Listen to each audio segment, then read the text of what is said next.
Assalamualaikum anak-anak kelas 5 SD Berlian, apa kabar? Sehat ya, Alhamdulillah. Pada pembelajaran kali ini, Ustazah Nur akan menjelaskan tema 8, subtema 2, PB 2, yaitu tentang pola lantai gerak tari. Pada pembelajaran tarian ini, pada beberapa tarian, terutama tari kelompok, para penari membentuk posisi tertentu dalam tarian. Ada sebuah tari yang jika diamati dengan teliti, posisi penari membentuk formasi tertentu. Bentuk atau formasi tertentu yang dibuat penari dalam sebuah tarian itu dinamakan sebagai pola lantai. Dan garis-garis yang dibentuk itu namanya garis imajiner. Secara umum, pola lantai berupa garis lurus atau garis lengkung. Namun, bentuk pola garis lurus dapat dikembangkan menjadi berbagai pola lantai. Di antaranya yaitu garis horizontal, diagonal, garis lurus ke depan, zigzag, segitiga, segi empat, dan segi lima. Nah, penari dengan membentuk pola lantai lurus pada tari apa? Yaitu tari Lengger di daerah Banyumas, Jawa Tengah. Tari piring dari Sumatera Barat dan tari saman dari Aceh. Bentuk pola lantai garis lengkung dapat dikembangkan menjadi berbagai pola lantai. Di antaranya adalah lingkaran, angka 8, garis lengkung ke depan, dan garis lengkung ke belakang. Contohnya adalah pada tari kecak dari Bali, merupakan salah satu jenis tari ritual dengan menggunakan pola lantai garis lengkung. Contoh lainnya adalah tari pendet dari Bali dan tari sekapur siri dari Bengkulu. Nah, ini adalah contoh bentuk pola lantai. Yang pertama, A. Penari bergerak melalui garis lurus ke depan.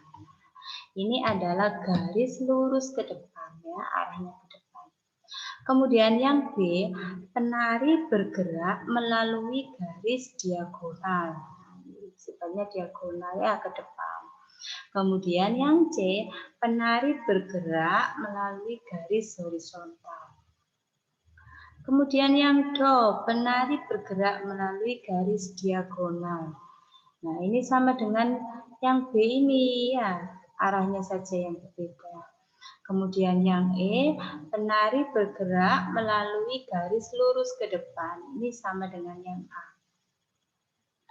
Kemudian yang F, penari bergerak melalui garis lingkaran. Ini melingkar.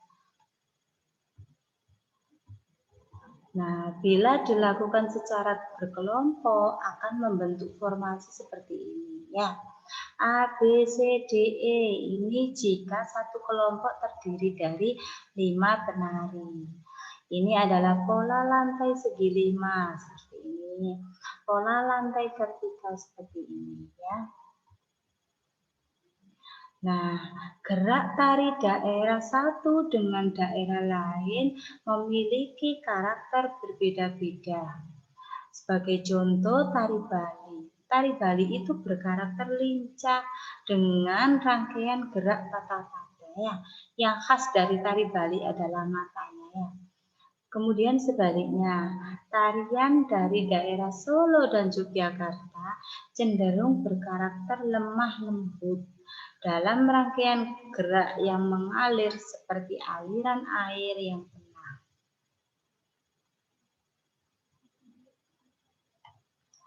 Pengaruh siklus air pada musim kemarau. Nah, ini adalah mata pelajaran IPA.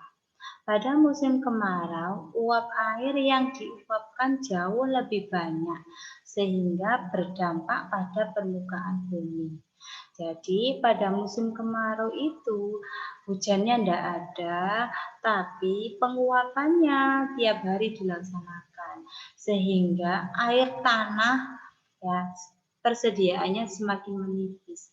Nah, karena menipisnya air tanah ini mengakibatkan tanahnya seperti ini, jadi pecah-pecah ya.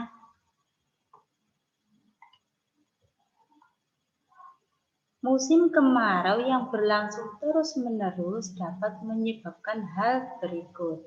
Yang pertama, berkurangnya sumber air minum atau berkurangnya sumber air bersih ya, untuk minum, untuk kebutuhan sehari-hari. Kemudian yang kedua, persawahan menjadi kering dan tanah menjadi retak-retak. Banyaknya hewan yang akan mati karena tidak mendapatkan sumber air. Gagal panen karena banyak tumbuhan yang layu dan mati. Yang kelima adalah penambak tidak dapat membudidayakan ikan dan hewan air lainnya. Nah, anak-anak, itulah penjelasan dari Ustazah Nur. Pesan Ustazah, jangan lupa sholat 5 waktu, rajin belajar, dan membantu orang tua.